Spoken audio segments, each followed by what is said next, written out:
Yes, I didn't see him. What are you looking so sad about, Jeff? I'm surprised. I mean, I'm really insulted. That's not right, what you just said.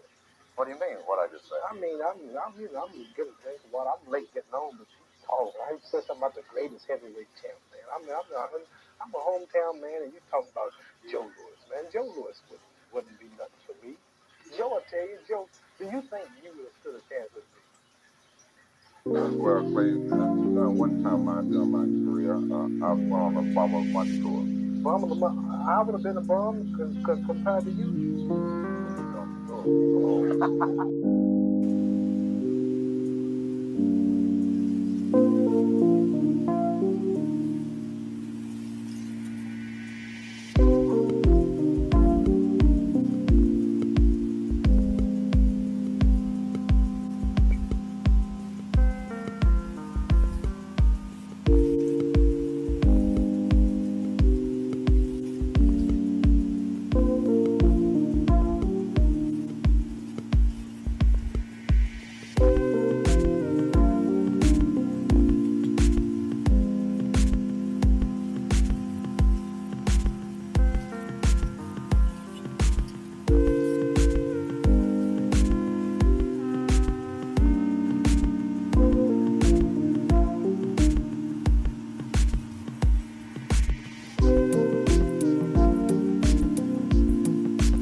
What's happening, my people? It's Cat Sports again, back for another afternoon with the family. That's right. You know what time it is. If it's Monday through Friday, 2 p.m., it's the Box Story, bringing you all that boxing history. Boxing is the greatest sport of them all. That's why we love it. Can't get enough of it. Miss Cass, Crush, the legend, the legendary Thomas Hill. Salute to everyone and welcome to another episode of Cass Sports, the Box Story. Today, boxing's youngest and oldest world champions. Youngest and oldest world champions in boxing history. Has the family today. Back at the beginning of another big week of boxing history. We're just gonna do some best of shows this week. We're going to start out today with the youngest and oldest champion in every division, all 17 of them. Like those are the two heavyweight representatives right there. Mike Tyson, the youngest heavyweight champion at 20. Big George, 45. Big George was the youngest overall one time until B-Hop came along. B-Hop is the oldest at 49 and the light heavyweight representative. Broke his own record twice.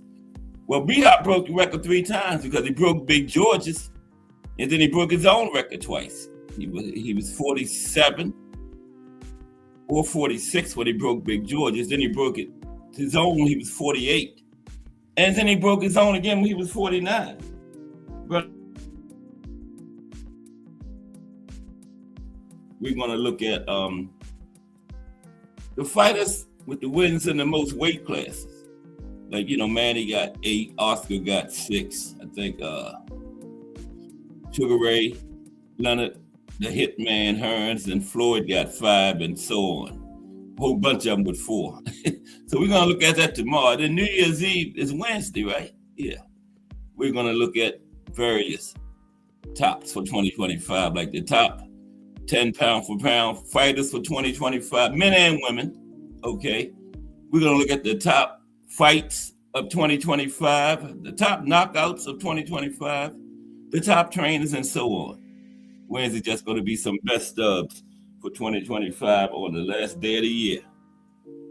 2025. Yep. Okay. But today we're going to look at the youngest and oldest champions in every weight class, all 17 of them. But first, the fight of the day. Okay.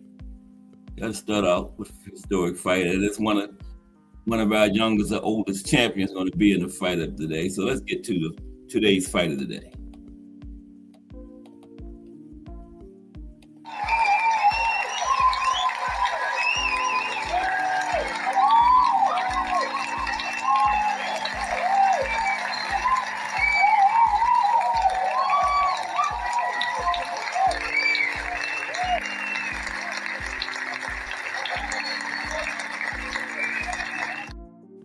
Okay, for today's fight of the day, we have the youngest champion in boxing history at 17 years old, El Radar, Wilfredo Benitez versus Antonio Cervantes. El Radar, the youngest champ, and this is the fight where he became the youngest champ. Wilfredo Benitez versus Antonio Cervantes, March 3rd, 1976. March 3rd, 1976, okay? That's what, 49 years ago, right? 49 years ago, almost 50, wow. This was the day, March 3rd, 1976, when the gifted Wilfred Benitez beat the veteran, Antonio Cervantes. There they are. That's Benitez on the left, there's Cervantes on the right, going back. Like Benitez got something good in on it. Mike Mazik. What's up, Mike Mazik in the building? Happy holidays to everybody. Right in the middle of them, between Christmas and New Year's. New Year's Eve is Wednesday. Okay. Fight of the day. El Radar, the youngest champion in boxing history at 17, against the veteran, Antonio Cervantes. El Radar was 17 in this fight, and Antonio Cervantes was 30. Old enough damn near to be his, big brother, not father. He would have had him at 13. But Antonio had him about 13 years. And guess what? Wilfredo was still in high school. Some of his high school classmates were actually at the fight. Okay? Incredible. Yep, some of his high school classmates were actually at the fight. Okay, Mike Tyson made incredibly rapid progress as a boxer, as did Floyd Patterson, and one or two other special fighters. Right? But no man, or rather boy, because he was only 17, right, ever took a swifter route to the top than Puerto Rican boxing wizard Wilfredo Benitez. It was in 1976 when El Radar, as uncannily defensive master Benitez was known as, El Radar, dethroned accomplished world champion, the veteran, Antonio Cervantes.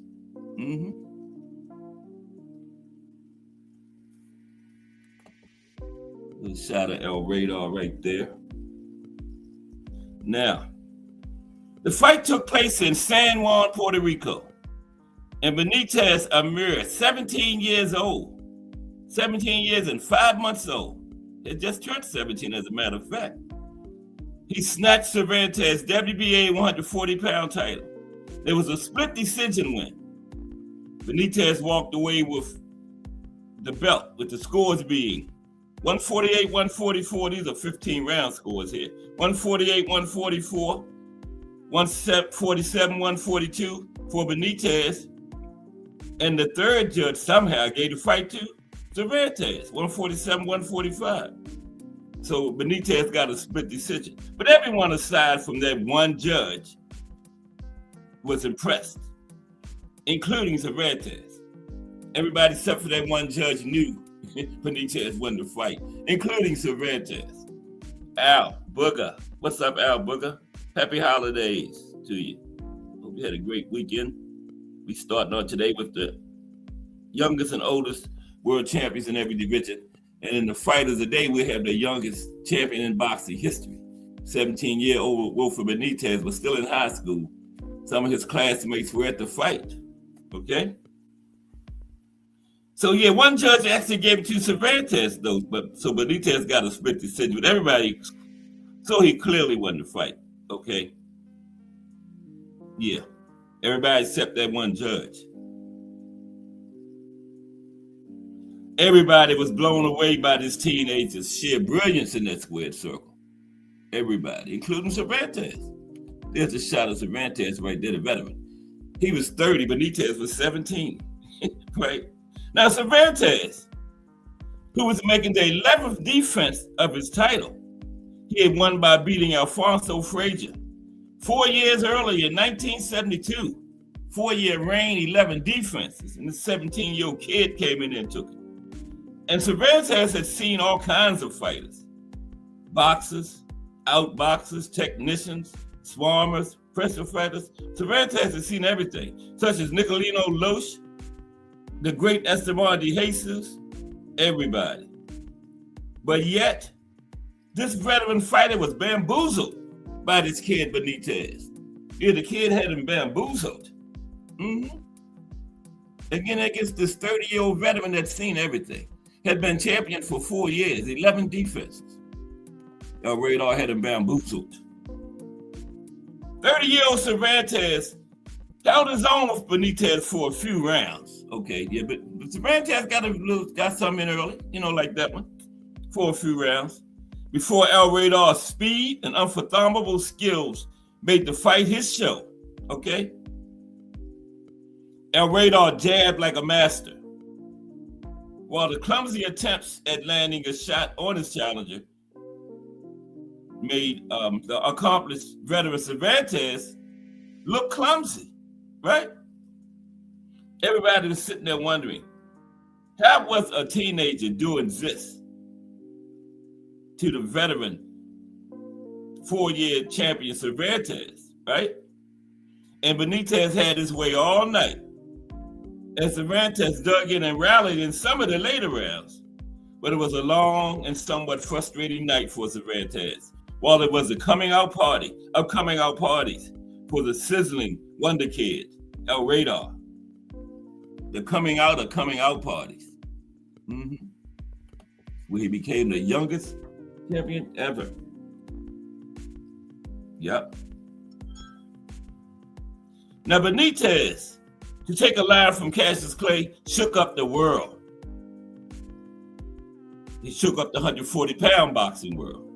Now Benitez, who would retain his 140-pound title 3 times after this fight, he went on to defeat superb fighters like Carlos Palomino, Maurice Hope, and the Hands of Stone, Roberto Duran. He fought 3 of the 4 kings, fought Amar Seb Hagler, lost to Sugar Ray Hearns, but he did beat Duran, right? They called him the 5th king, but there's only 4 kings in the deck, so Wilfredo El Radar got left out. In total, Benitez would win world titles at 3 weights. This one at 140, 147, and 154. And he's the youngest fighter at 154 also. We're going to get into it. Unfortunately, too many fans remember Benitez best for his losses to two of the four kings, Sugar Ray Leonard and the Hitman, Thomas Hearns. Yeah. When you say Benitez, they don't need first thing ain't the youngest heavyweight, the youngest champion at 17. It's the losses to the two of the four kings. Yeah, that's the first thing somebody say when you bring up El Radar. Yet we must remember the great days, the glory days, when Wilfredo El Radar Benitez was one of the finest boxers on the planet. Now, if things had worked out just a little bit differently, Benitez might today be recognized as one of the greatest of the greats, while at the same time, he would be able to enjoy the accolades and the fan affection. But as it is, Benitez is as stark a warning as can be over the dangers even the most naturally talented fighters face if they punch in for major overtime in the squared circle. You got to know when to get out of there, right? And yeah, but Wilford stayed around a little bit too long. Yeah. Because right now he's in failing health now. He carried on for far too long. And he often barely trained at all for a fight, big or small. And he fell into seriously ill health after finally hanging up the gloves in 1990. Now, Benitez was still a young man when he had become a shot fighter. His heavy losses to Matthew Hilton, Pat Lawler, and in the final fight of his career, Scott Papasadora, are incredibly hard to watch. And he was still a young man when his health and standard of life completely fell apart. Now today, Benitez needs round-the-clock care, and he is wheelchair-bound. A shockingly sad sight indeed. Yeah, Benitez. And still was relatively young, but he still stayed in there too long. Yeah, that's him nowadays. Need round-the-clock care in a wheelchair. Yeah, El Radar. But he had a great career though. Yeah, Al Brugger says he loves Benitez, He's doing slightly better these days, but he's still really effed up. Yeah, that's how he looks now. Al Brugger, yeah. I think he got like a nurse round the clock, wheelchair bound. Because, man, you got to know when to get out of there. Especially boxing. Boxing is the most unforgiving sport of them all because, you get beat in the head, and that's where the brain at, right? The brain wasn't meant to be beat on like that. So, after so many battles and wars, you have to get out of there. But he is in the Hall of Fame, right? I think, yeah. Yeah, El Radar is a Hall of Famer. And one of the greats. He was right smack in the middle of the Four Kings era and fought all of them except Hagler. But, Hagler was at middleweight. El Radar didn't go past 154. And Hagler fought at middleweight every fight of his career. I think amateurs too.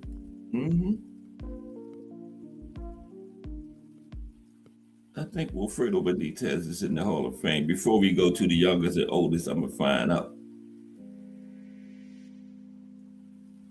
if he's in there. He should be. The youngest champion ever and all that kind of stuff.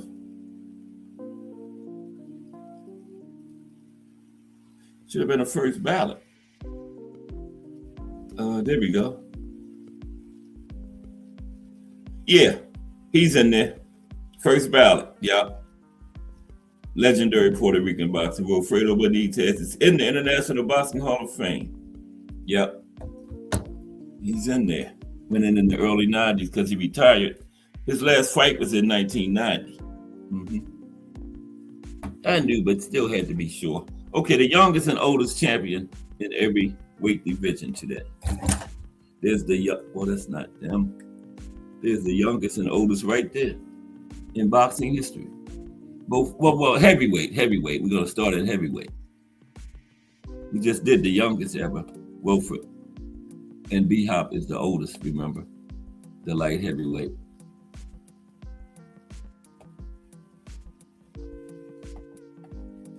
Yep, Big George when he beat Michael Moorer Set all kind of records that day. Excuse me for 1 second. All right.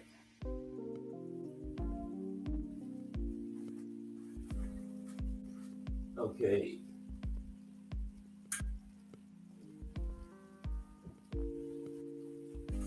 Okay. I forgot what I was saying. Important to say, but I forgot what it was. Yeah, Tyson, Big George, B Hop. We're gonna go by the youngest and oldest champion in every weight division. Now this is a rerun. We did this last year, but it's rerun week. It's the last week of the year. Okay. Y'all forgot about it. So yeah. We appreciate everybody that yeah, that's his sister right there, wasn't it, Al Booker? On that picture, I believe. That's his sister. I think. Yeah. Where is it? Let me get it back up there. Yeah, there it is, right there in my face. Yeah, I believe that's his sister. Right, Al Booker, I think. Yeah, Al Booker says his sister took care of him around the clock for years. Oh, she died. Okay, she died and someone else takes care of him. Yeah, I heard he had a nurse now, Al Booker, but yeah, his sister did do it at first. That's her, right? I didn't know she had died. Wow. That's probably why he got a nurse now. Man, see, I'm learning on here too. Yeah, Al Booker knows his boxing history too. Mm-hmm. Yeah, I did not know his sister had died. Wow. Thank you, Al Booker. Yeah. Okay. And then, boxing should pay for stuff like that, like having a nurse around the clock like that, but they don't, But, it happened in the boxing ring and everything and all the money. These suits making boxing, they should have some kind of fun for stuff like that, man.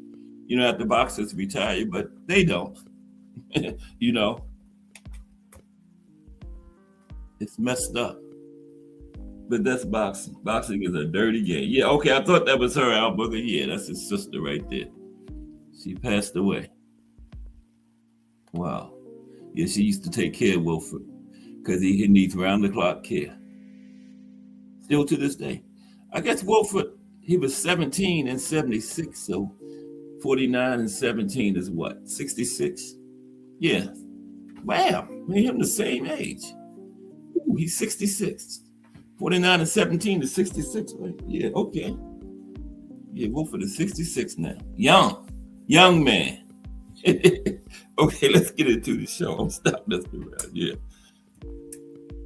The youngest and oldest champions in every weight division today, starting from heavyweight all the way down to minimum weight 105. Yeah. Al Booker says Mauricio wanted $300,000 for Bud. Yeah. For the retired fighters fund. Yeah. We were sitting there just together that day, Al Booker, watching that Mauricio interview. That was just corruption at its best.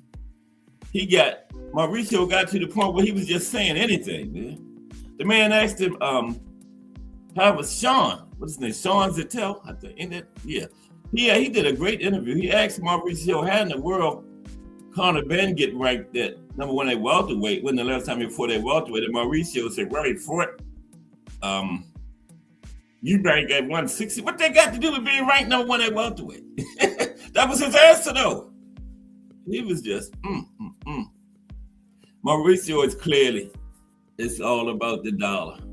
He don't care nothing about these fighters. Like somebody like had happened to Benitez, Mauricio. Well, his father was back there then doing the same type of stuff. Just put his replacement in there, get him out the way. That's how Mauricio look at it. But the oldest and youngest champions in every division is crazy though, man. Yeah, I was sitting there that day, Al Booker. That was a terrible interview, wasn't it? Wow. Yeah, that was corruption front and center. He was just saying anything. People in the chat was like, what is he talking about? That's not even what the man asked him. Okay. Now, winning world titles at an advanced age is nothing new. Bob Fitzsimmons was the first 40-year-old to do so when he won the light heavyweight championship in 1903. And that record stood for almost a century until November 1994, 91 years, when Big George Foreman reclaimed the heavyweight title at 45 years old. almost like 20 years after he had lost it to Muhammad Ali. And there were many people who felt Foreman's record would never be broken, but records are made to be broken. And in May of 2011, Bernard Hopkins broke Foreman's record by winning the light heavyweight title at 46 years old. And then, after B-Hop lost the title, he broke his own record twice, right? Winning titles at 48 and 49 years old. B-Hop. And he's currently the oldest in boxing, 49. Now that might not never be broken, but records are made to be broken. Somebody will come along 50 and do it. And B-Hop boxed till he was 51, but he never won another world title after 49, right? So now boxers are fighting into their 40s and late 30s and early 40s often nowadays, right? And in this era. And listen to this. Of the 10 oldest boxers to win a world championship, 7 of them competed in the last 20 years. Okay? 10 oldest boxers to win a world championship. 7 of them competed in the last 20 years. It might be 6. Yeah, Foreman won his in 94, so it might be 6 now, but yeah. 21, that still counts. Of the 10 oldest boxers to win a world championship, 7 of them competed in the last 20 years, right? And that's due to this longevity is related to modern training methods and better dietary habits, because, back in the old days, they probably ask some of them fighters like from the 50s, 60s, they probably don't even know what a dietitian is, but they got dietitians and conditioning coaches, strength coaches, all that kind of stuff nowadays, right? And, that helps them. And, better dietary habits, modern training methods. Now, while age and experience are certainly have their place in the fight game, youthful energy and raw talent have also been enough to produce world champions in boxing. Now, some fighters are just naturally skilled to perform successfully inside the squared circle, whether at the beginning or early in their careers or late in their careers. Now, young fighters with this natural talent move with speed and explosiveness, often throwing caution to the wind while relying on their natural talents, right? And the physical gifts in the ring. And of course, the more they progress into their careers, the better and more confident they become. Now, it is equally impressive to see a young fighter climb the ladder and reach the top in a short time, or watch an older warrior remain at the top level deep into their careers. Okay, so today we're gonna discuss both sides of this situation. The young fighters that won titles early and the old warriors that won titles late in their careers. We're gonna look at both sides of it. We're gonna note and briefly profile the youngest and oldest boxer in each weight division to win a world championship throughout boxing history. Now this is major. It's got to be WBA, WBC, IBO, or WB. IBF or WBO. We ain't talk about that. IBC or the IBO. No, got to be one of the big 4 to be on this list, right? Any one of the 4. Got to be one of them. Heavyweight is first. Okay, Big George Foreman. Everybody know that. There's Big George. That's him and Michael Moorer. That's who he got it from. Remember? Now, George Foreman is the oldest boxer to win the World Heavyweight Championship, regaining the title he had previously held in the 1970s at age 45. Foreman was born in Marshall, Texas on January 10th, 1949.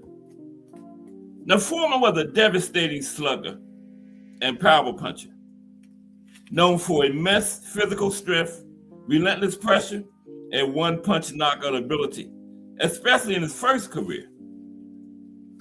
But his comeback saw him adapt to a more defensive counterpunching style, using old school techniques like the cross-arm guard and leverage blocking to control opponents, right? Now, Big George overwhelmed foes with devastating hooks, uppercuts, and a solid jab. He became a better boxer in his second career. And he relied on his massive physique and ability to shift weight into his shots, making him a thrilling, yet sometimes wild force in the ring, okay? And so, there's Big George again. In November of 1994, Foreman knocked out Michael Moorer in the 10th round with a right hand to win the IBF title. IBF and WBA titles. Got 2 titles in that fight. And Big George was behind on all the scorecards at the time of this knockout. And he retired for good in 1997 with a record of 76 wins, 5 losses, 68 knockouts, 89.4% knockout ratio. That's incredible. 76 wins, and he got this man out of the almost 90% of the time. Okay? 89.4% knockout ratio. That is incredible right there. Big George. Okay, so the youngest at heavyweight, of course, is Iron Mike Tyson. There's Iron Mike. Don King right there over his shoulder. Mike ain't getting far out of my sight. Your Don got all the cuss people out the picture and took over. Even got Robin Gibbons out of there. Mm-hmm. So Mike Tyson is the youngest boxer to ever win the World Heavyweight Championship, claiming the title at 20 years old in 1986. And Tyson was also the first heavyweight boxer to hold a WBA, WBC, and IBF title simultaneously. You know, he was 3-belt undisputed then, because we didn't have the WBO yet. And he's also the only one to unify them in succession, back to back to back, one by one by one. Like Lennox Lewis was undisputed, but he got like 2 of them at one time, I thought. He didn't. Tyson got them 1, 2, 3, back to back to back. Okay. Now Tyson used an aggressive, defensive-oriented peekaboo style, characterized by high hands protecting his chin, constant barbing, weaving, and side-to-side head movement to slip punches, allowing him to get inside on taller opponents and unload devastating hooks and uppercuts with explosive power. Now, these tactics was developed by his trainer, Cus D'Amato, right?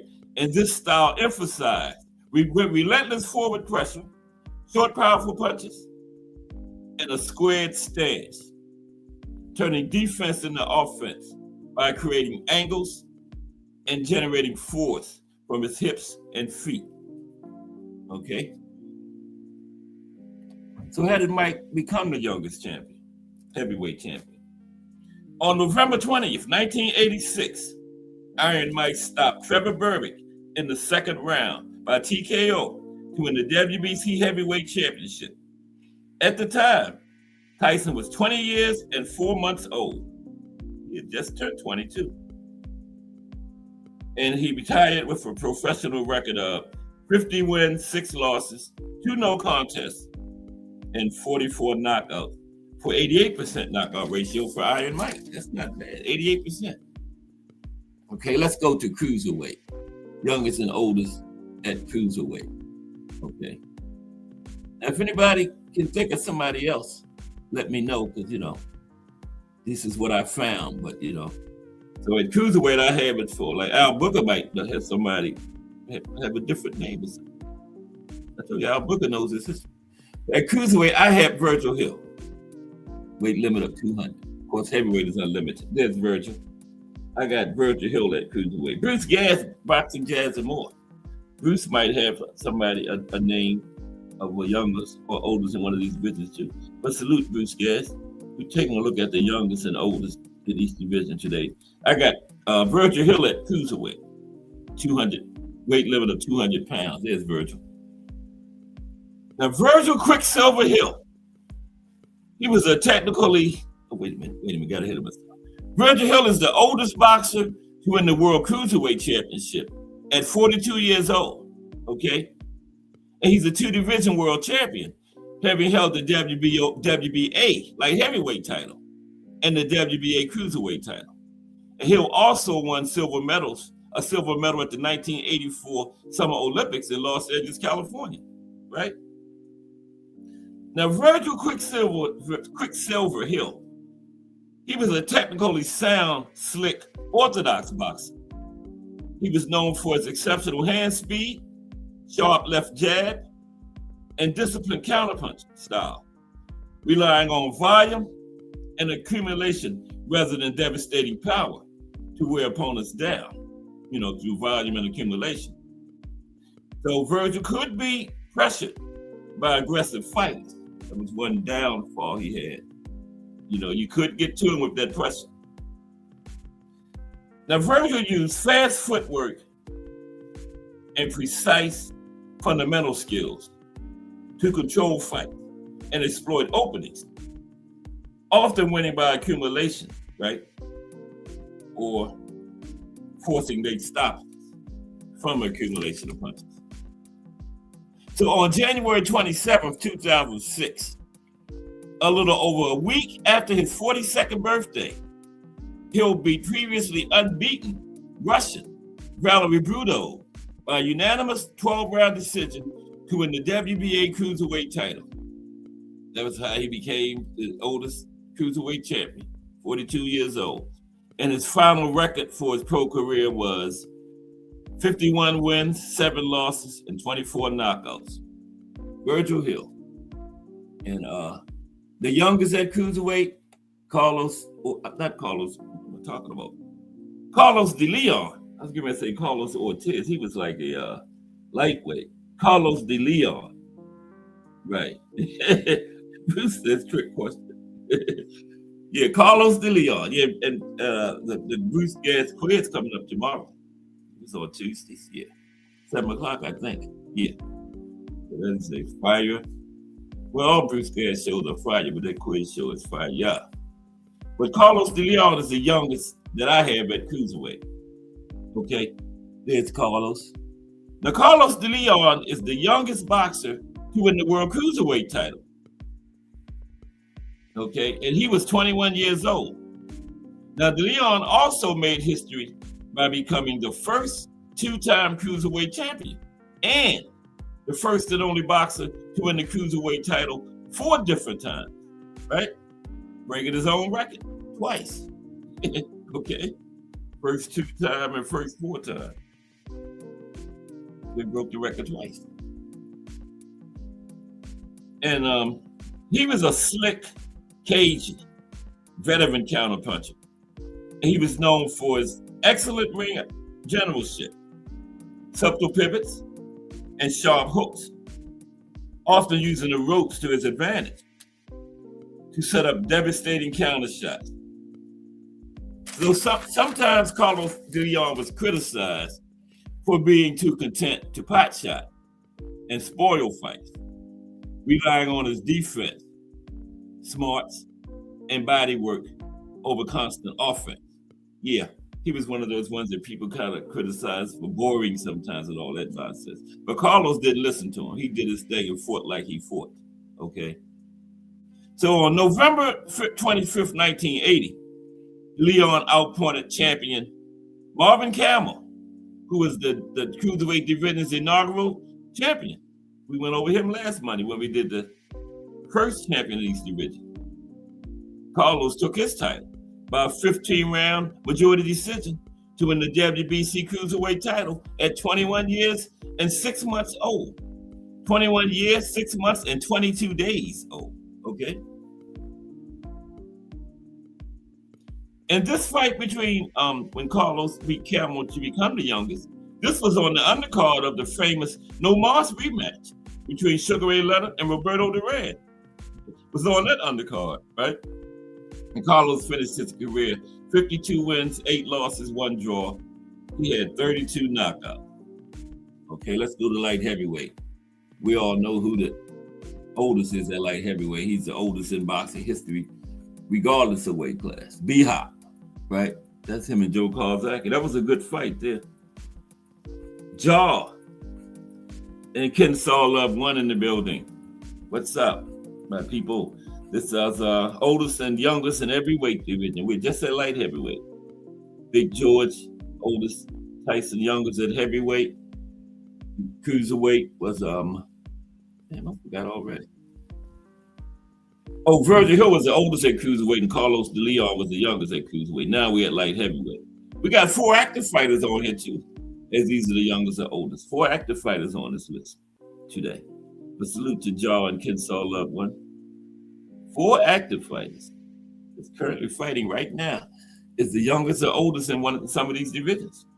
Light heavyweight, Bernard Hopkins is the oldest boxer to win the light heavyweight championship.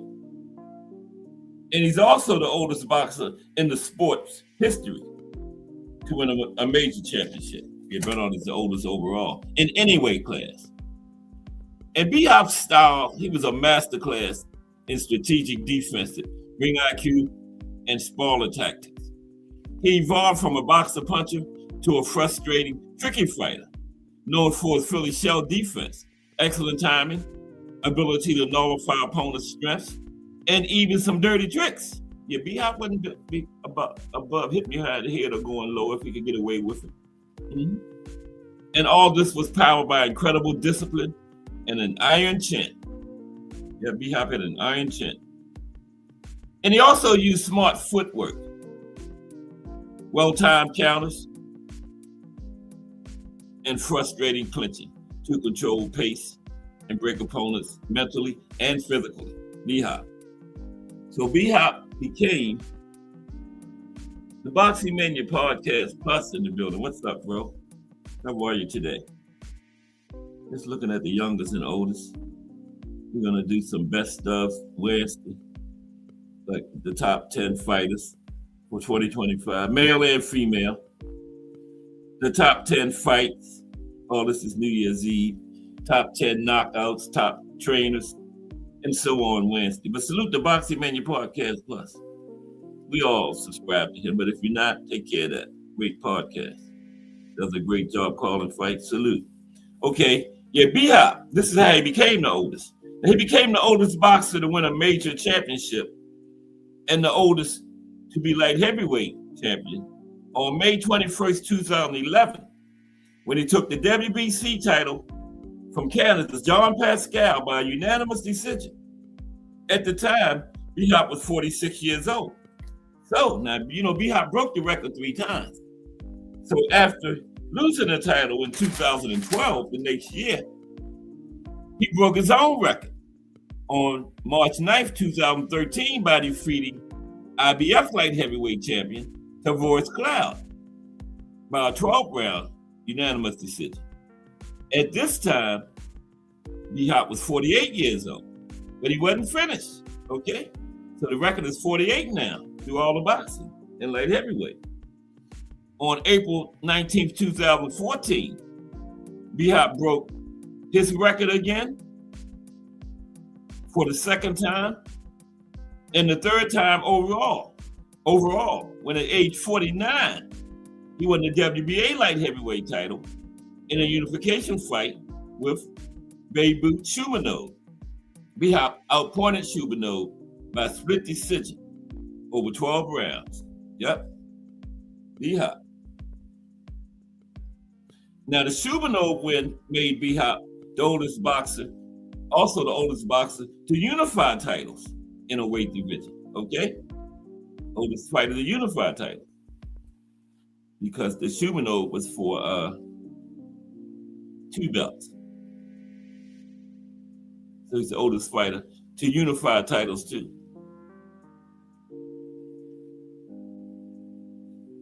Yeah, B-Hop had 1 belt and Shumanov had 1 belt. So he actually had a belt, but he also won one. So 49 years old, he had a belt, but he won one too. So they made him the oldest, 49, in the light heavyweight division and all the boxing. And the Shumanov fight made him the oldest to unify title. And he finished his career with 65 fights. He had 55 wins, 8 losses, 2 draws, and he had 32 by way of knockout. And so the youngest at light heavyweight, we go way back for this one, the youngest, John Henry Lewis. He fought like 30s, 40s. He fought Joe Louis. He didn't beat Joe Louis. He fought him, but Joe gave him the fight to make him spend some money. See, that's how you do it. You know, they was friends, but they didn't play the friendship card. He said, I'm gonna help my friend get some money, right? Let's talk about it. Now, the youngest fighter to win the light heavyweight championship was John Henry Lewis. He had a 3-year reign as champion too, once he won it. From 1935 to 1938, and get this. John Henry Lewis fought 117 pro fights in just an 8-year career. 1931 to 1939, that averages out to 14 fights a year for 8 years. That's how they did. Them guys, incredible. Them guys back then were just built different. 8-year career, fought 117 times. So that means he fought 14 fights a year over 8 years. That's a lot. Now, Lewis was a brilliant scientific boxer. He was known for his incredible speed, sharp punching, strong defense, and aggressive all-around skills, making him a dominant light heavyweight champion who could box with the finesse of a welterweight while possessing the power of a bigger man. Okay?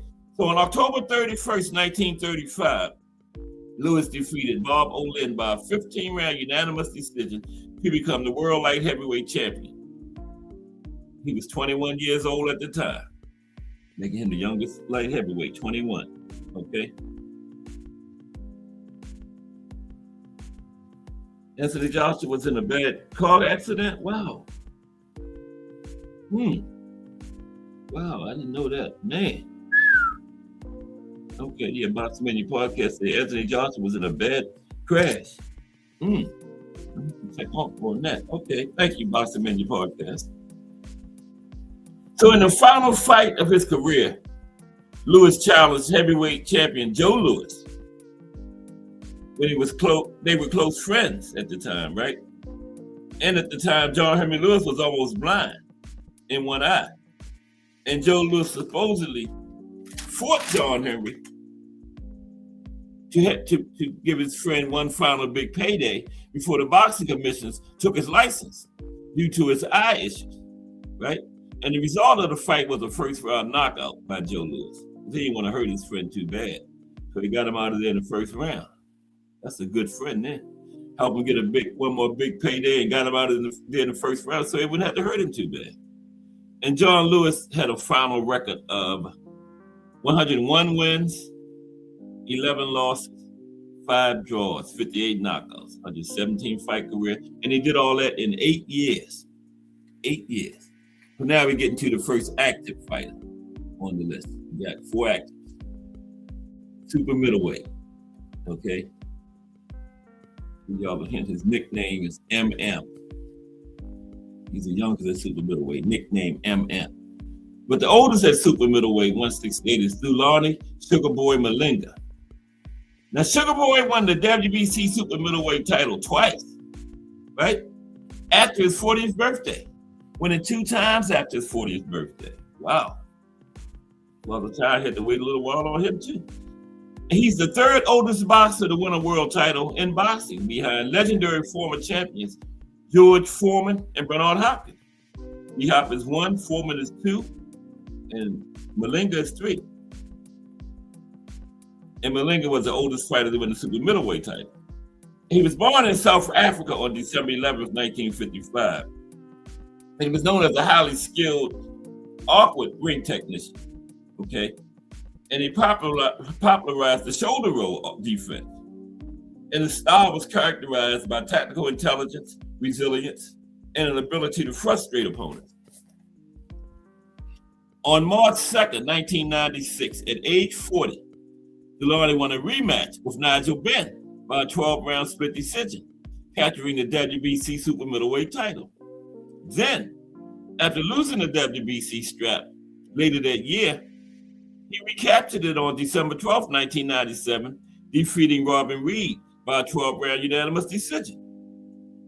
And that was just one day after his 42nd birthday, making him the oldest boxer to win the super middleweight championship. And Thulani finished 44 wins, 13 losses, 19 knockouts. And the youngest fighter to ever win a super middleweight title was first active boxer on the list, the Mexican Monster, David Benavidez. Told y'all this was MM, his nickname. Y'all had it. The Mexican Monster is the youngest. That's what I had to win at super middleweight. The super middleweight ain't that old, you know. It started like early 80s. Actually, they started in the 60s, but it was a minor. I can't remember the name, but it was a minor sanctioning body, and the state boxing commissions and the media didn't support it. So then you fast forward to the early 80s, and the WBA, WBC, IBF started sanctioning it super middleweight. That's when the state boxing commissions and the media got on board then. But it was a minor sanctioning body. It started it in the 60s. I think the limit was 167 at first. But the big ones took it to 168, and that's when it became a thing in the early 80s. And the Mexican Monster is the youngest. The youngest boxer to win a title in the super middleweight division is one of boxing's biggest stars right now in 2025. Currently, David Benavidez is still undefeated with names like Anthony Dirrell, Caleb Plant, Demetrius Andrade, and David Morrell, all as wins on his resume. Currently at 29 years old, the future looks very bright for the Mexican Monster. Okay, let's look at the Mexican Monster style. I went a little long on this because it's one of the boxes that we currently see nowadays, but I'm gonna cut it short. I have like 2 pages on his style by the time, but I can't go through all that. That's too much. But anyway, Benavidez's style is defined by relentless, suffocating pressure, high volume punching, and a powerful, aggressive, all-action approach. That's what earned him the Mexican Monster nickname. He blends textbook fundamentals with a fan-friendly, forward-marching style, reminiscent of legends like Julio Cesar Chavez and Rocky Marciano. Benavidez uses sharp combinations, body work, and a deceptively good adaptive defense to break opponents down physically and mentally. Yeah, deceptive defense, deceptively good, right? He controls center ring, cuts off escape routes, and overwhelms opponents with a breakdown phase of rapid, powerful shots, leveraging his granite chin and stamina. Okay, that wasn't that long, was it? But you know, we constantly see him now, so yeah. Right. So on September 8th, 2017, the Mexican Monster defeated Ronald Gabriel by a 12-round split decision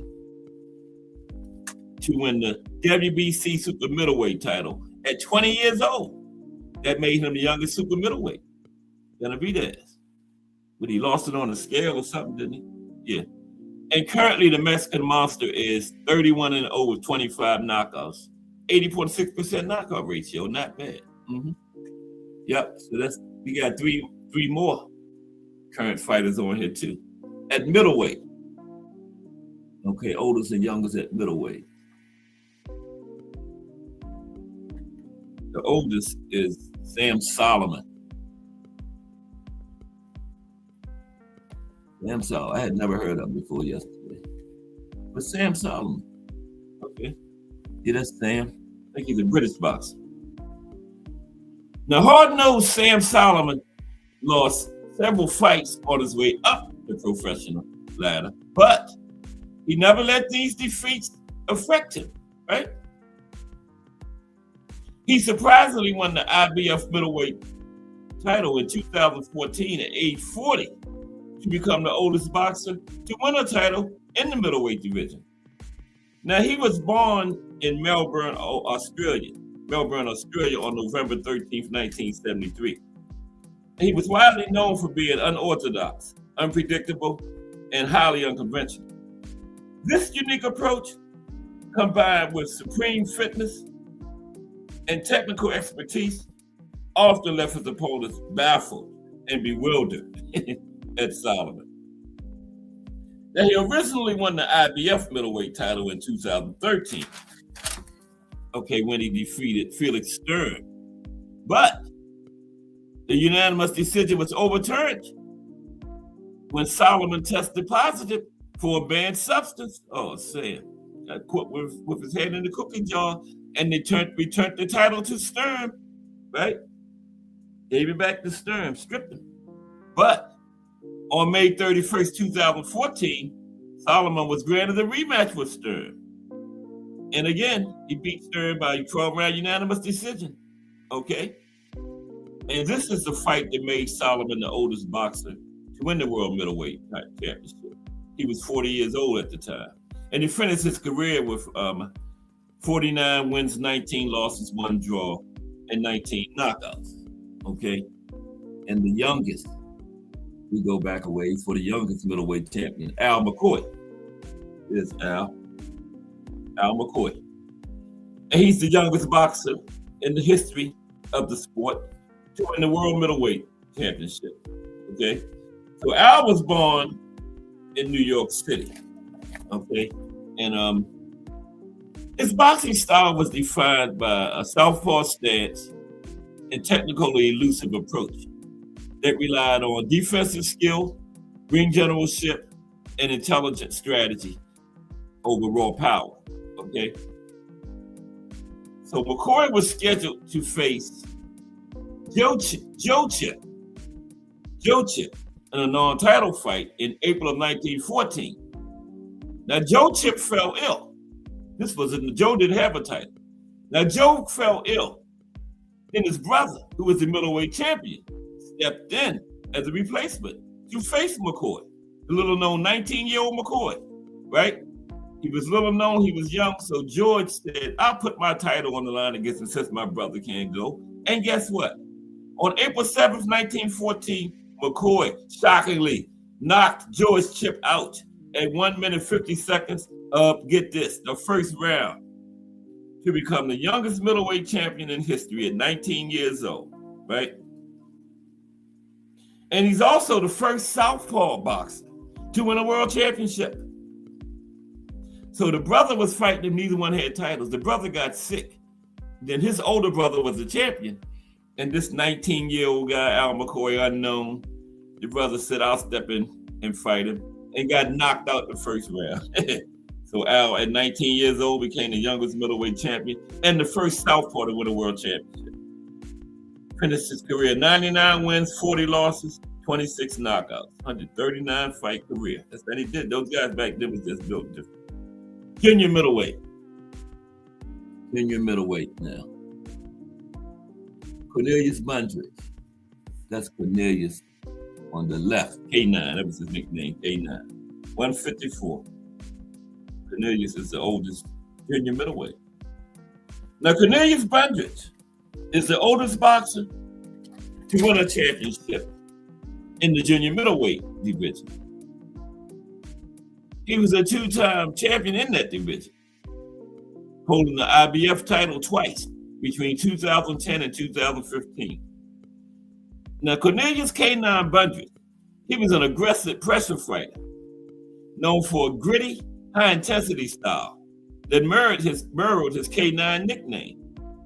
He was also known for combination punching, durability, resilience, and his Kronk Gym Foundation. He trained at the legendary gym, and he utilized the Kronk patented low left hand to bait opponents in before countering with a powerful right hand. Yeah, you know how those Kronk fighters carried that left hand low. Yeah, Cornelius was one of those Kronk fighters that had that trait characteristic. On October 11th, 2014, at the age of 41, Bundridge won the IBF junior middleweight title for the second time, defeating Carlos Molina by a 12-round unanimous decision. And he finished his career 37 wins, 6 losses, 1 no contest, 21 knockouts. Yeah, El Radar is also the youngest at 154 too, but he set the youngest for the sport at 140. But yeah, 154, I believe he was 22. Wait a minute, Devin Haney, I just gave away my next active fight. I ain't too lightweight that. Man. This K9, Wilfred Benitez was next, man. I missed the picture. Okay, bear with me for a minute.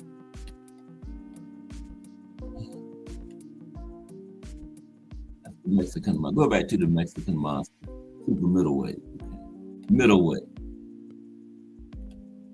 Okay, we just did Cornelius Bundrage at junior middleweight. Okay. Benitez should be next. I missed the picture. No, that's okay. There's Benitez. Yeah, on the right. Yeah, 154 is Wilford. Yeah, he's the youngest in two divisions. He's the only one, the youngest or oldest in two divisions. Yeah, Wilford Benitez is widely considered. I couldn't find anybody else.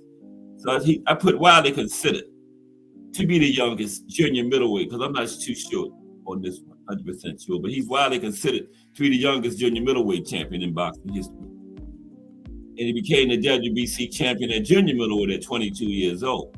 Now, we know he's at 140. He was already a world champion in lower weight division from a much younger age. He's the youngest overall world champion in boxing history, regardless of weight class. Now, El Radar was a technical defensive genius, nicknamed El Radar due to his uncanny ability to foresee and dodge punches, right? He's mastered both the orthodox and southpaw stances with exceptional ring IQ, speed, and surprising power, making him a slick, artistic boxer, puncher, who controlled fights through masterful defense and well-timed counterpunching. And he was also known for making opponents look foolish, like a ghost, as he dictated pace and could fight any style.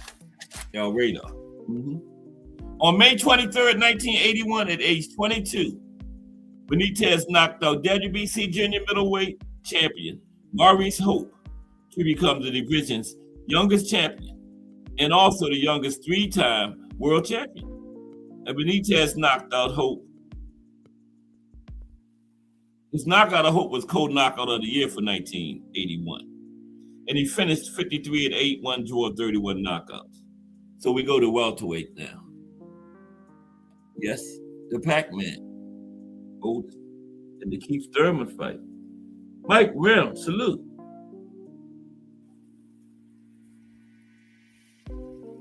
Mike says, I got to play the picket now because that's my birthday. 23rd, okay. Okay, the 23rd, Mike. May 23rd? That's when Benitez became the youngest junior middleweight. So yeah, welterweight is Manny is the oldest, 147, the Pac-Man, with all his other records. 8th division world champion, 12-time champion in 8th division, the oldest at 147, the Keith Thurman fight. Now Manny Pacquiao is the oldest boxer to win a world championship in the welterweight division, okay? And he's boxing's most decorated champion, having won 12 titles in 8 weight divisions. We're going to go over that tomorrow, the most titles in the most divisions, okay? And Manny possessed punishing orthodox blend of explosive speed, relentless angles, and devastating power, especially from the southpaw stance, characterized by constant movement, feints, and multi-punch combinations, often utilizing a pendulum step and Manila ice. Manila ice was what he called his powerful left hook, right? And he used the pendulum step and Manila ice to overcome opponents. You remember that pendulum step, man, he had? Yeah. And then he would throw Manila ice off of that, the left hook, right? He got a name for his punch.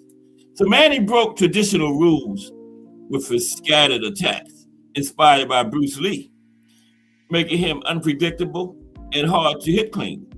On July 20th, 2019, Manny won a 12-round split decision over then WBA champion Keith Thurman. Manny was 40 years old at the time, and that was the win that gave him the record as the oldest at welterweight, right? 40 years old. And Manny was inducted into the International Boxing Hall of Fame earlier this year. Of course, it was the first ballot. And, well, I'm not going to say he finished his career, So I can say we got 5 current boxers going here counting Manny. Right now, Manny is 62-8, 3 losses. No, 3 draws. 62 wins, 8 losses, 3 draws. He just got one of them earlier this year against Berrios, remember? And he has 39 knockouts. And the youngest at junior welterweight, is Jose Pepino Cuevas, tough Mexican fighter. That's Cuevas on the left. He had a serious game face. When he was fighting, he always looked exactly like that. That expression never changed. Even when Thomas Hearn was knocking him out, that expression never changed. He had one of the best game faces in boxing history. Pepino did. He always kept that mean look on his face. Yeah. He was laying on the mat after the Hearns knockout, still had that look. Yep. Pepino. But he's the youngest welterweight. Jose Pepino Cuevas. He turned pro at age 14, right? And eventually became the youngest welterweight champion in the history of the division, right?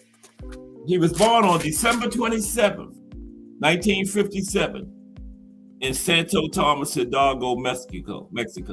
Turned pro in 1971 at 14 years old. Wow. He was a ferocious, all-action power puncher, known for his devastating left hook, often described as a wrecking ball, right? With a kill or be killed mentality. Told you he always had that look.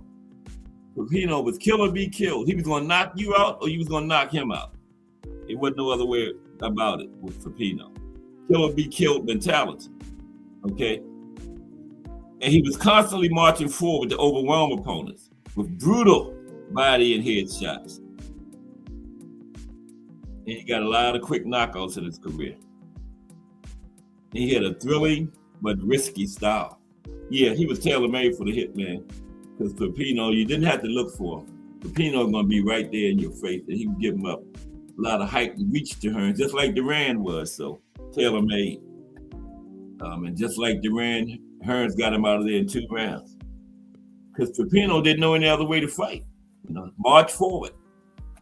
You know, against one of the pound for pound best right hands in the business. That's all he knew. March forward.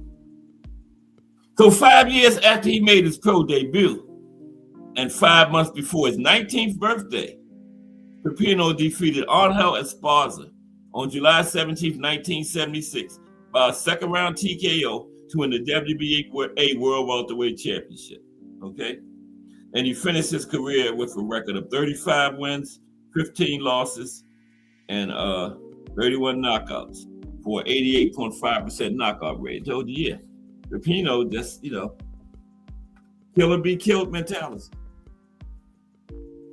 You know, that was a thrilling, fan-friendly, but risky style he had.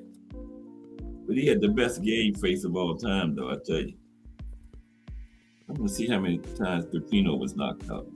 Bear with me for a second, because, you know, kill or be killed. I'm going to knock you out or you're going to knock me out. You know, when the Pepino fight, judges, y'all can take a break. Okay, let's see. How many times did Pepino get knocked out? Might not have been a lot, I'm just thinking. But he had a good knockout ratio.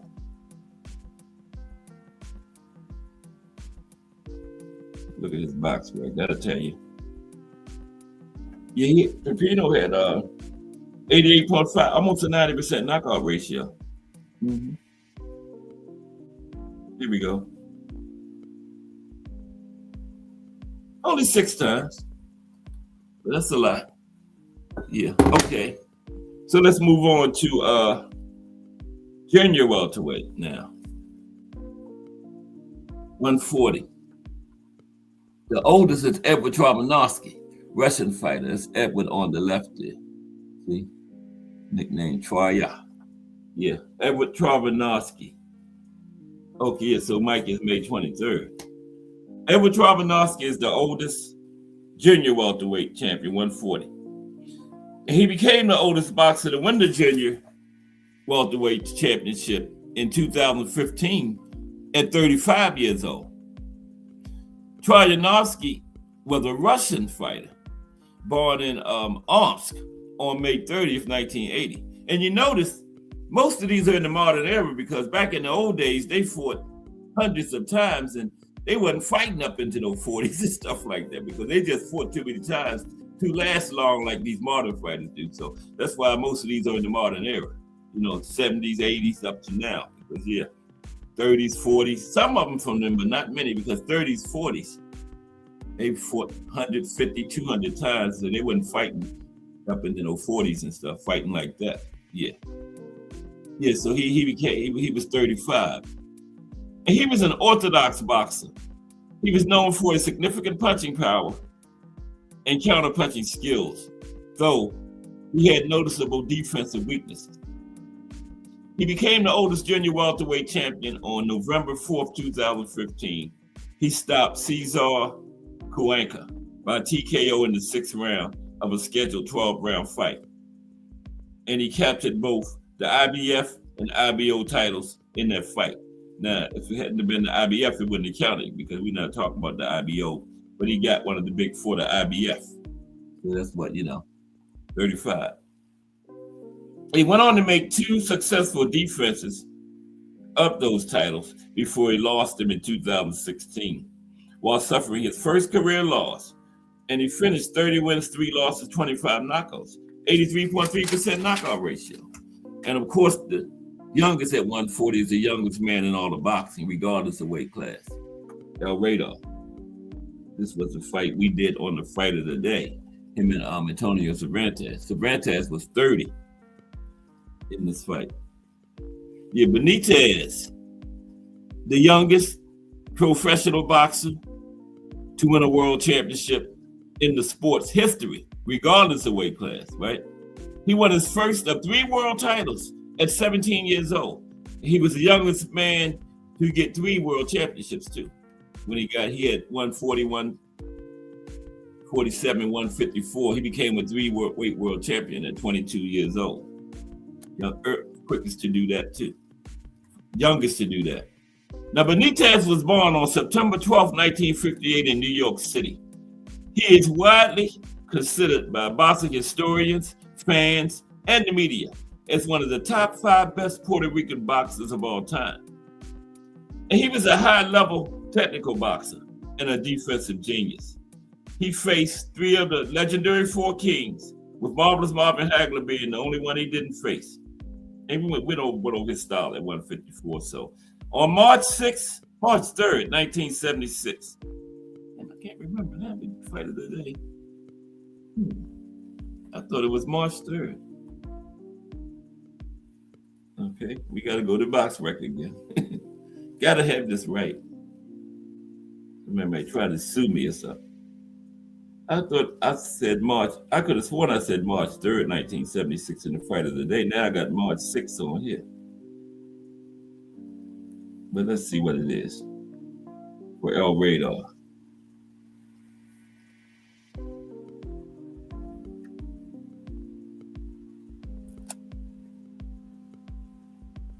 Wait a minute, Cash. You got to put this. This is not going to come up if you put El Radar box, right? Okay, here we go. What date was this fight? I got 2 different dates. Here we go. He beat Cervantes on, I knew it was 1976.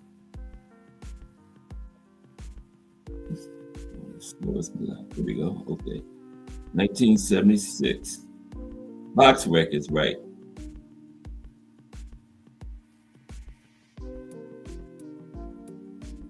March 6th. Okay.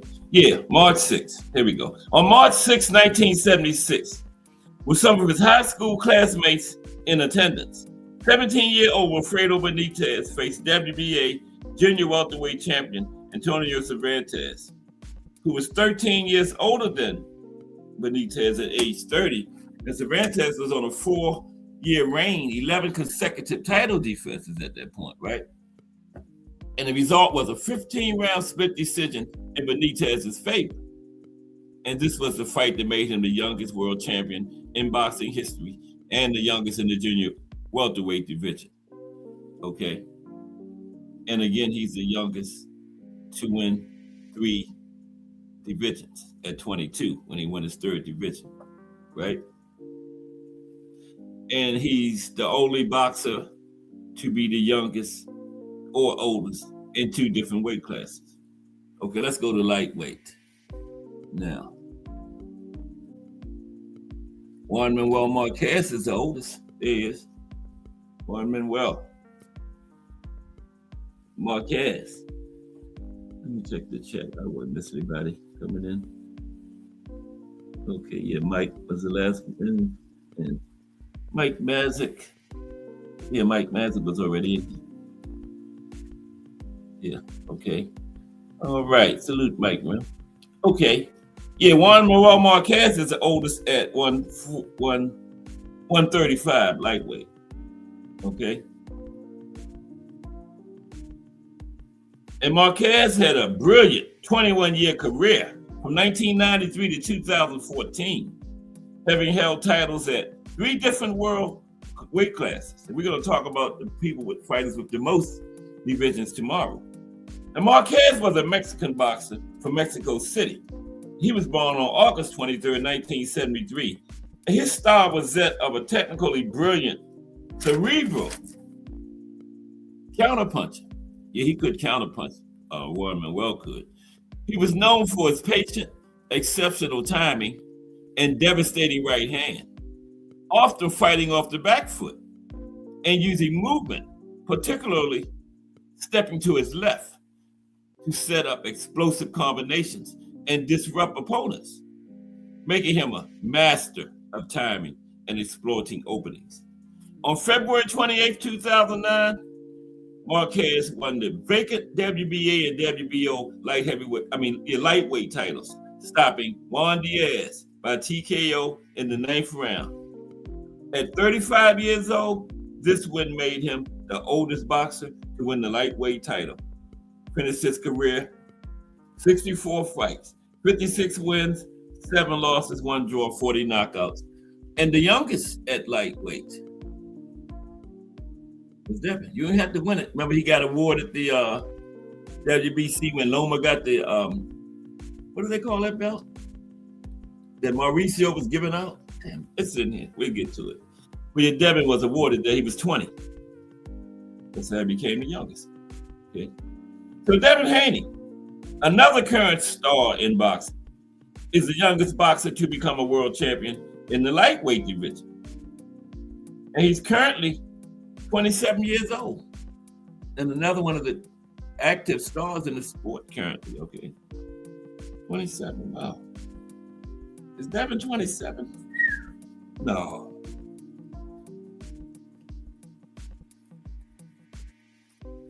I don't think so. But anyway, let's go on. Now, Devin is a 3-division world champion in his career so far. And right now, he's the WBO welterweight champion, having won that, was last month, right? November, from B. Norman.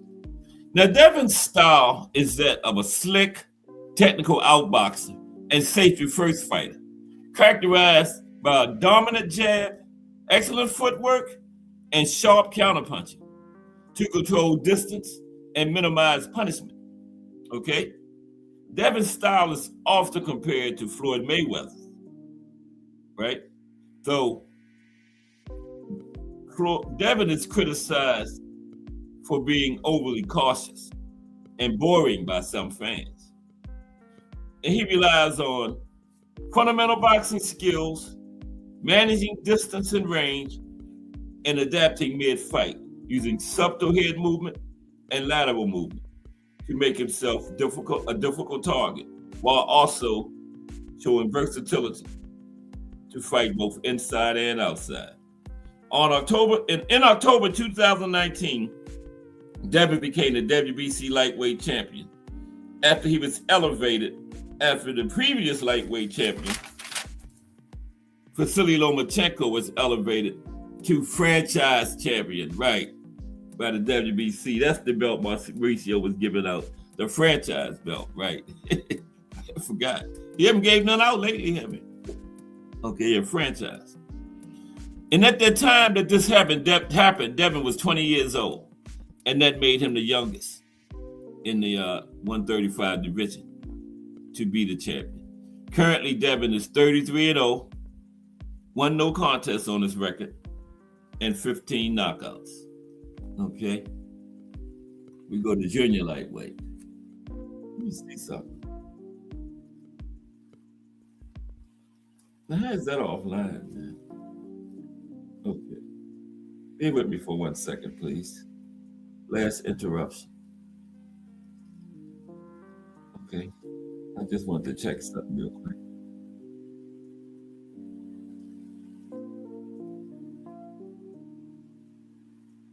I had Devin being 27, but I'm not sure. Because he started at 15. He's been fighting 12 years. Didn't he start at 15 or something like that, I think? Now the thing want to act up. I'm trying to do something. Come on, man. There we go.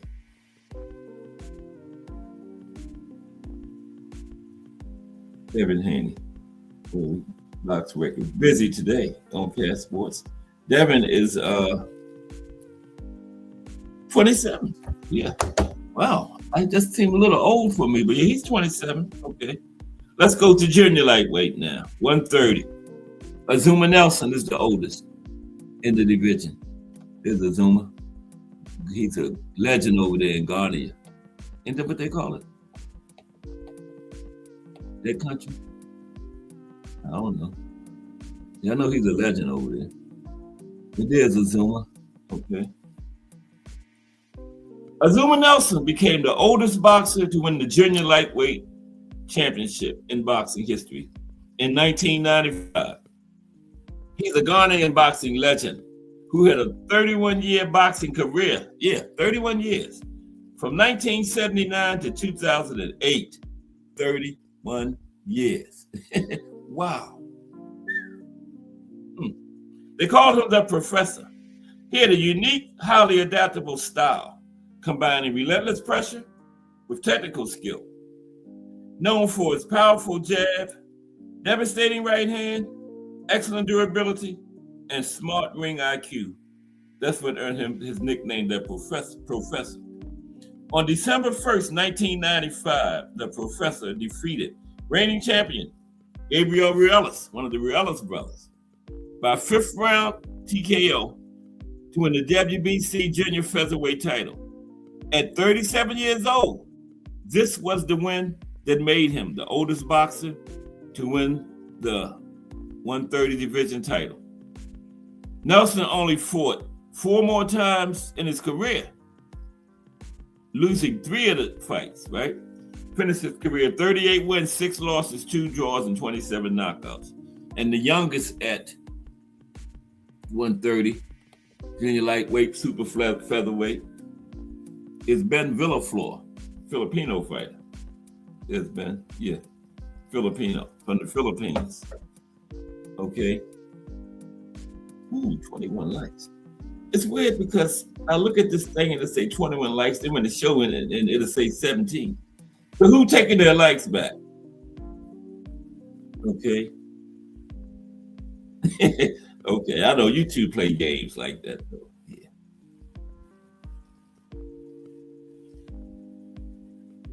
Okay. 997 subscribers, 3 away from 1,000. I can't get back to the chat now. I need to just leave stuff alone and keep on going with the show. Why did I come out?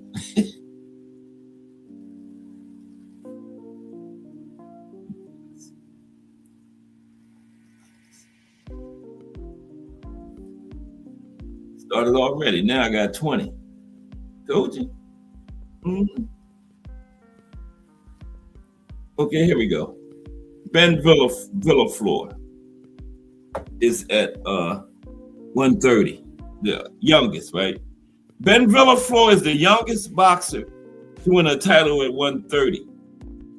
He's a former Filipino boxer who competed from 1966 to 1976, 10-year career. Villaflor was a southpaw who was known as an iron-chin battler who wore opponents down with pressure and possessed significant punching power. You know, his aggressive, pressure-heavy style and power punching made him a formidable opponent, though it was not conducive to a long career due to the physicality of it, right? The toll it took on him, the style he fought, right? Mm-hmm. On April 25th, 1972, Villaflor was given his first opportunity at a world title at 19 years old. He faced WBA junior lightweight champion Alfredo Marcano. Villaflor became world champion by defeating Marcano in a 15-round unanimous decision. He was 19 years old at the time. 54 wins, 6 losses, 6 draws, 31 knockouts for his career. Let's go to featherweight. Eater Joffrey. Now, Eater is known as about the best bantamweight ever, but he's the youngest at featherweight. Okay. Be able to see the chat, man. Did I end the show? What's going on? I mean, I don't know what's going on. Oh, because I want to come out and look at the likes.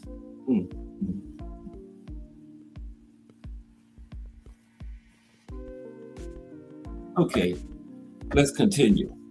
Featherweight 126, Eater Joffrey.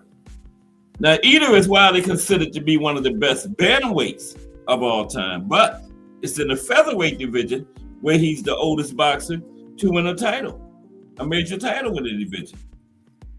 Now, Joffrey was born on March 26, 1936 in Sao Paulo, Brazil, or Sao Paulo, Brazil. Here we're getting down to the lower weight classes now. These names are ready to get me. Now, Eater's boxing style was a blend of aggressive bobbing and weaving offense with excellent defense, power in both hands, and near flawless technique. He was a complete fighter, known for smart ring generalship and an iron chin and a devastating body attack. On May 5th, 1973, Joffrey challenged Jose Legra for the WBC featherweight title. Joffrey became a 2-division world champion by defeating Legra by a 15-round majority decision. This win also made Joffrey the oldest boxer to capture the division's title. He was 37 years old at the time. For his career, he had 78 fights. He won 72, lost 2, 4 draws, 50 knockouts. And he lost to Masahiko, the Fighting Harada, was the same man for both of his losses. Japanese fighter. Masahiko, the Fighting Harada. A lot of people thought his first name was Fighting. That was his nickname. It was the Fighting Harada. Not Fighting was not his first name, okay? Youngest at featherweight. Tony Canzonieri. Oh, that was Eater right there. I had Tony on there already. That's Villaflor, Eater, Joffrey. There's Tony. Tony Canzonieri. Now, all these great fighters in the 20s, now this is one to go back for. All these great fighters in the 20s, Jack Dempsey, Harry Graham, Taggart Flowers, Jack Sharkey. Tony Canzonieri was considered the best pound-for-pound boxer of the 1920s, okay? He made his pro debut at age 16 and became the youngest fighter to win a featherweight championship 4 years later at age 20, okay? Canzonieri was an American boxer from New York City. He had a unique, aggressive, yet highly skilled, old-school boxing style, right? Highly skilled aggression, characterized by a low left hand, dazzling hand speed, powerful jab, and devastating left hooks and right hands, allowing him to be a dangerous counterpuncher and slugger who was incredibly busy and versatile. Yeah, he could carry his left hand low because he had very fast hands. And he could get that hand up there and block real fast, like an Ali. He carried that hand low, but he was fast, man. Tony Canzoneri. Yeah, I done seen him on film. And you know, all those great fighters I named from the 20s, a lot of people said he was the best of them all, Tony Canzoneri. On February 10th, 1928, Canzoneri won his first title when he took the featherweight strap from Benny Bass. He became the youngest champion to win a title in the division with the win at 20 years old. And he had 175 fight career. He won 141, lost 24, 10 draws, 44 knockouts. So yeah, he wasn't a knockout puncher. 144 wins, 141 wins, 44 by knockout. Okay. Junior featherweight or super bantamweight, 122. Did somebody say something about Monster tested positive or something? I was surfing the net yesterday. I saw that somewhere, but I didn't stop because I was looking for something. I went back and couldn't find it. Yeah. Okay. 122. We're going to get it in. We got 5 more. 25 minutes. Yeah. Daniel Zaragoza. 122, oldest. He was one of the toughest boxers of the late 1980s and much of the 90s, right? He was never the most talented fighter. He used guts and resolve to win world titles and have a long, successful, solid career.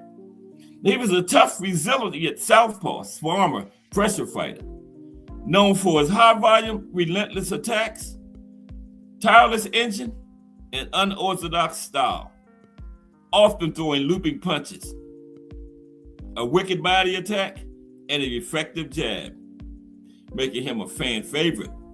In 1995, Zaragoza became the oldest boxer to win a junior featherweight world title when he defeated reigning champion Acero Sanchez by a 12-round split decision. He was 38 years old when he did this, Zaragoza. 55 wins, 8 losses, 3 draws, 28 knockouts. We got another active fighter, Yarmalif Mercado. Yarmalif Mercado, 122. She's a Mexican boxer. She's the another currently active boxer on this list, right? She's the youngest boxer to win the title at 122, right? And she has an aggressive, pressure-oriented, and relentless style.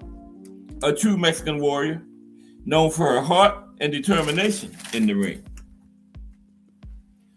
She often forces opponents onto the back foot, unleashing hooks and overhand rights. Now, some people refer to her as one-dimensional or reckless, but she's a durable champion who overwhelms opponents with sheer volume and toughness. On November 16, 2019, at 20 years old, Mercado took the junior featherweight title from Fatuma Zarika by a 10-round unanimous decision.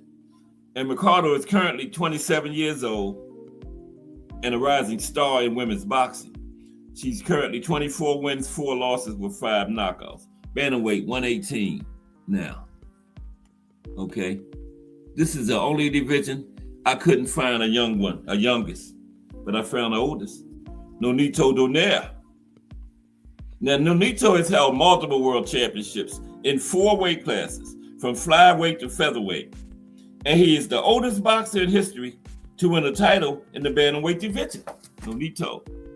Now, his boxing style is a masterful blend of explosive power, lightning speed, and sharp technique, primarily functioning as a devastating counterpuncher. Now, he's famous for his brutal left hook that can end a fight instantly, utilizing quick footwork and feints to set traps and capitalize on opponents' mistakes for spectacular knockouts.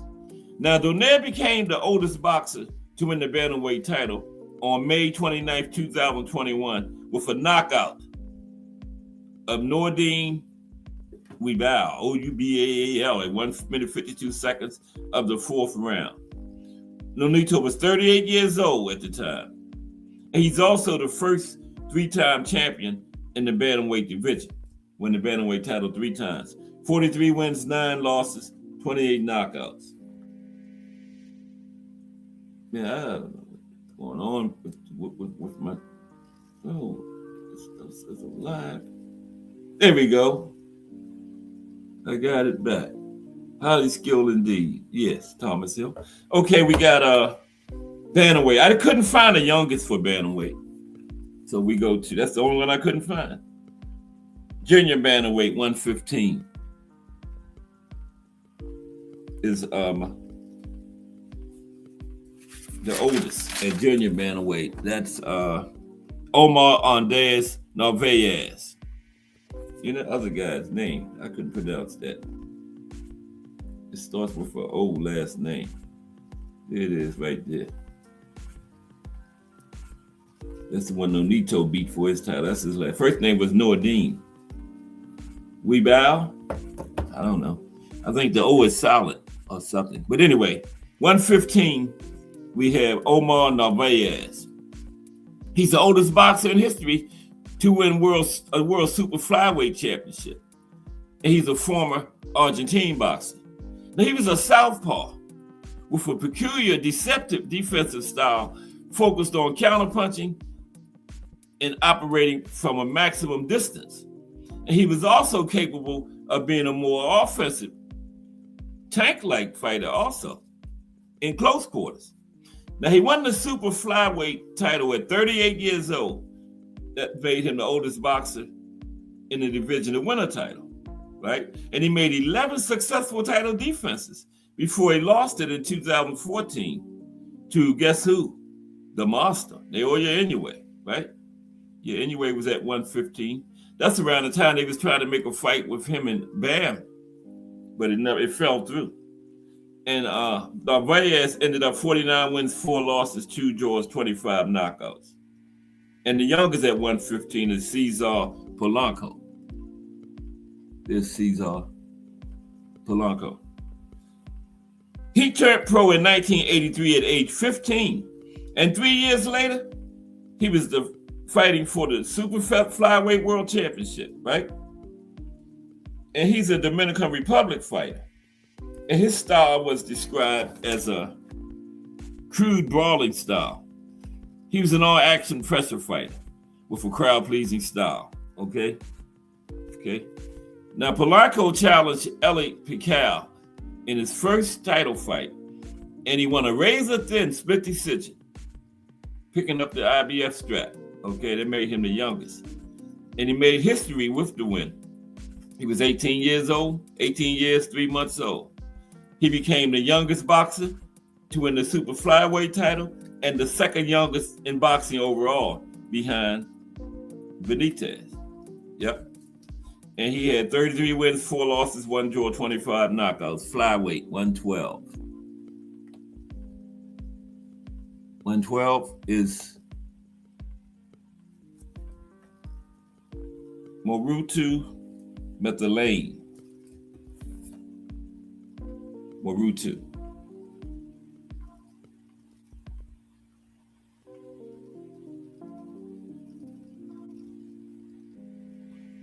Yes, some of them I'll just let y'all pronounce them yourself, because I'm not fooling with this man's name.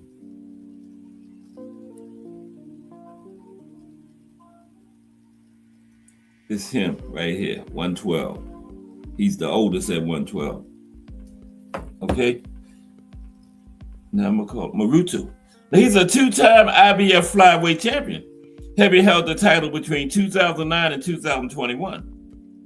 Now during his career, Morutu employed an aggressive mauling boxing style, right? Mm-hmm. He was very resilient. And he fought out of the orthodox stance and he plied his trade as an exciting, aggressive, friend-friendly fighter. Now, Morutu became the oldest boxer to win the flyweight title. He defeated Muhammad Wasim by a 12-round unanimous decision. He earned the vacant IBF belt. And this fight took place on July 15, 2018. And Morutu was 36 years old. 40 wins, 3 losses, 26 knockouts. Okay, and it's got to be the big four, one of the big four belts to be on the list, you know. And the youngest at 112. Now this guy had a tragic ending. Victor Perez, better known as Young Perez. Now he was a Tunisian Jewish boxer, and he fought under the ring name Young Perez. He was known for his relentless, non-stop punching style, speed, and agility. Overcoming his small stature with sheer determination and surprising power at times. Okay, so he on October 24th, 1931, just 6 days after his 20th birthday, Perez knocked out Frankie Gennaro in the second round to capture the National Boxing Association NBA World Flyweight Championship. That was a major one. That became the WBA. That was the major one back in like the 20s through like the 50s, right? Now this victory made Perez the youngest boxer in history to win the flyweight title, 20 years old. They finished up 92 wins, 31 losses, 15 draws, 29 knockouts, okay? Now when he was 23 years old, Perez was arrested during World War II by the Nazis. He was sent to Auschwitz concentration camp. And while he was there, he was forced to box for the amusement of the Nazi guards. And he was murdered in 1945 by the Nazis. Okay, 108, junior flyweight. Oh my goodness. Oh, Luis Alberto Lazarte. He's a former Argentinian boxer. And he's also the oldest boxer to become a champion in the junior flyweight division, right? He was aggressive, high pressure, swarming style, and he defeated Carlos Jamara on May 29th, 2010 to win the IBF Junior Flyweight World Championship. He was 39 years old at the time, which made him the oldest boxer to win the division title, 108. Ended up 62 wins, 2 losses, 2 draws, 1 no contest, 18 knockouts. And the youngest at junior flyweight was Saur Vora Singh, Thai boxer. Now he's the youngest boxer to win the junior flyweight title. He was a Thai boxer, and all those fighters, they have a lot of success in the smaller weight classes. The Thai boxers did, right? He was a southpaw. And he had a technical, aggressive, forward pressing style, right? And he made his professional debut at the age of 15 in 1975. And 3 years later, on May 6, 1978, he won a decision over Freddie Castillo to win the WBC Junior Flyweight Championship at 18 years old, right? 29 wins, 7 losses, 2 draws, 15 knockouts. Minimum weight, 105. The final category. All right. Muhammad Rahman. Wow. That wasn't that bad at all. Muhammad Rahman, the name. He's a former Indonesian world champion boxer. He's a veteran of over a 20-year career in the squared circle. He's a 2-time minimum weight champion. Right? He had the IBF and WBA titles during his career. And he was a rugged, aggressive, and in-your-face boxer, right? On April 19, 2011, Rahman knocked out Thai boxer Kwanthai Sismasinghe in the 9th round to win the WBA World Minimum Weight Championship at age 39. That's the fight that made him the oldest in the division, 39. Okay? His career, 65 wins, 13 losses, 5 draws, 5 knockouts. And finally, minimum weight, another Thai boxer. You know, Thai boxers have a lot of success in those small weight classes. This is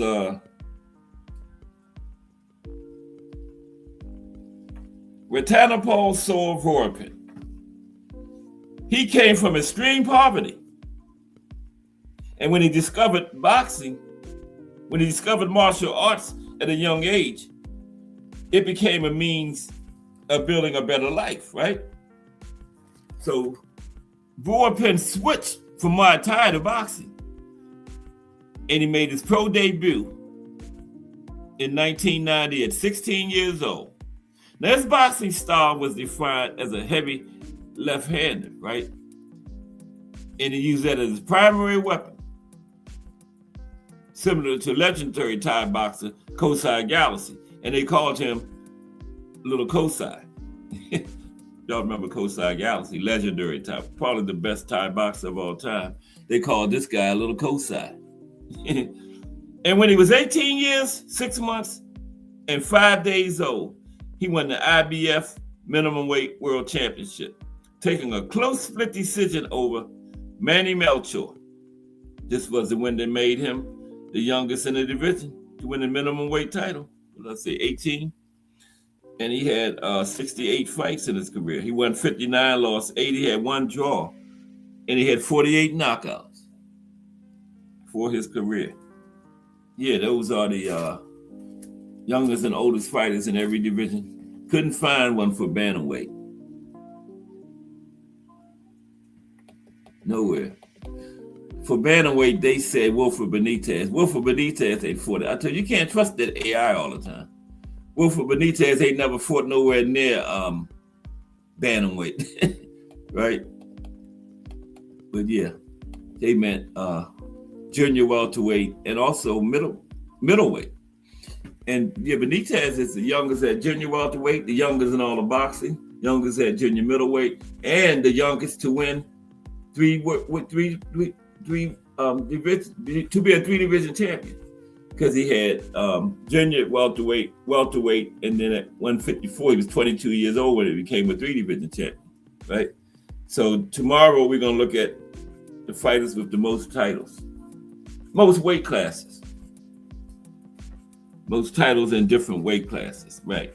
That's tomorrow. And then Wednesday, we're gonna look at some best stubs for 2025.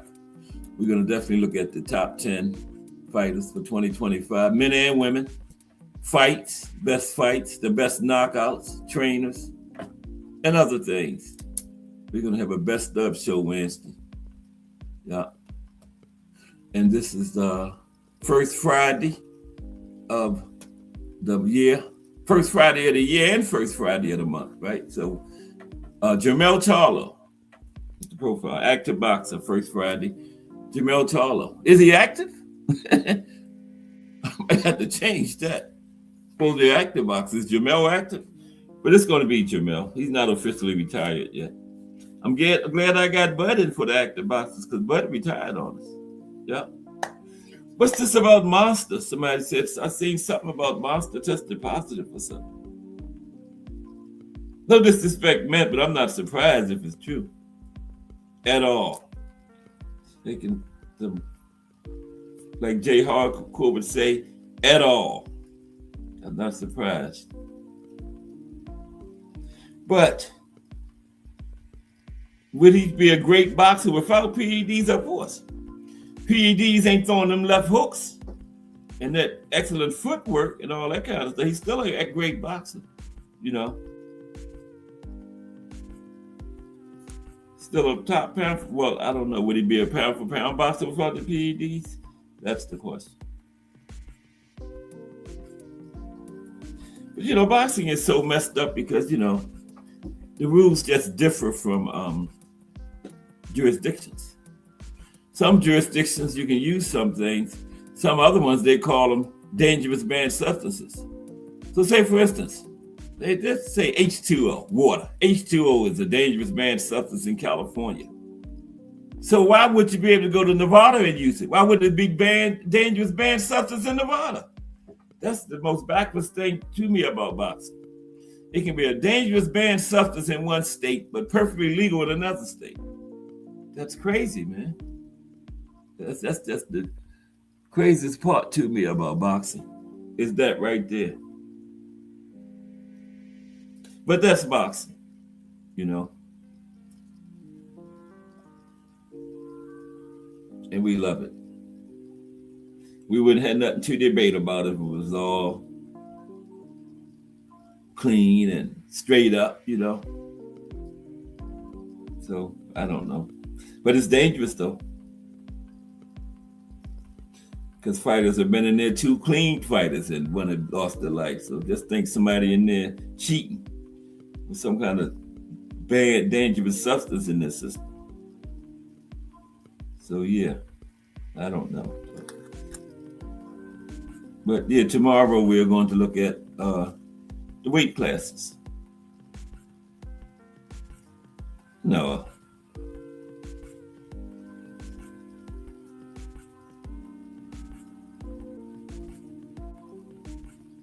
No.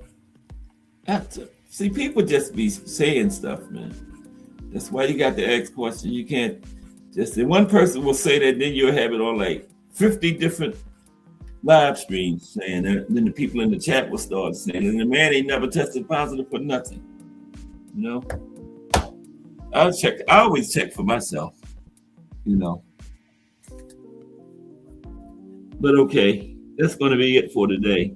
We got Just Do Boxing coming up in moments on this Monday, starting off another week. The final couple of days of 2025. We're going to do our best up show Wednesday on New Year's Eve of 2025, all active stuff. But that's history, you know. It's recent history, but it happened earlier in this year, so it's history, right? So yeah, we're gonna look at the best boxers, men and women, remember, knockouts, fights, all that. Mm-hmm. That Tank, Roach fight is definitely in their top 10. Mm-hmm. That was a good one. Knockouts, trainers. Bomac got to get trainer of the year this year just for that one Bud fight, jumping up all those weight classes and beating the pound for pound king. I think that gives it to him right there, man. You know, to me. Yeah. Appreciate you, Thomas Hill. Yeah, we ran all the way up to the door today. But yeah, I think that gives Bomac trainer of the year right there. Because Bud went from 147 to 168 with just one fight at 154 and beat the undisputed king of that division, man. And beat him soundly.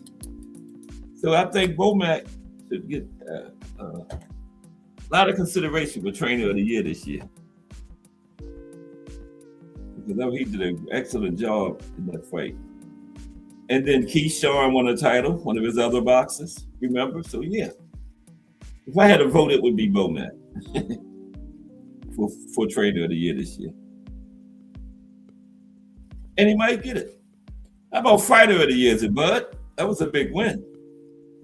You know, that was his only fight this year, but that was huge. Yeah, I think he gets it. Yeah. Yeah, Just Do Boxing is coming up. Oh, yeah. Just Do got it on his thumbnail. How come I don't know nothing about this? There, oh, yeah, and you were accused of illegal hand wraps. Oh, illegal hand wraps. That ain't nothing about. That's that's not PEDs though, but yeah, hand wraps. But I was watching a fight one time and his father took his gloves off, man. It looked like he had a cast on his hand. Because in Japan, you can do that. The different jurisdictions, you can come up more inches off of your hand with the tape. In Japan, you know, you can do that. That's why it has to be uniform. But Mike Grimm,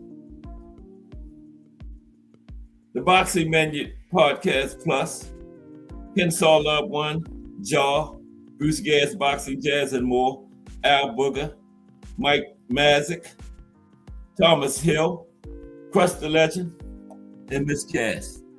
Appreciate everybody for stopping by today. Join me tomorrow. We're going to talk about the fighters with the most wins and the most weight classes in boxing history tomorrow. Hope you enjoyed the youngest and oldest in the weight classes today. But we will be back tomorrow. If it's Monday through Friday, 2 p.m., it's the Boxtorian bringing you all of that boxing history. Appreciate everybody 1,000,000% for all the support. And everybody have a great afternoon. Just Do It next. This is Cat Sports, the Boxtorian. Appreciate y'all.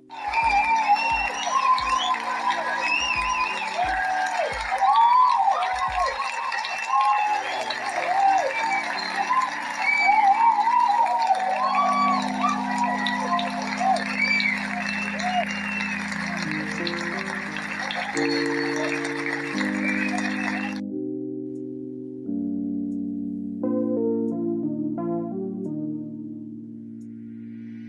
Hill says Bozy. Yeah. Yeah. I wouldn't be mad if Bozy got it. We're going to get some late time tomorrow to discuss. Appreciate y'all.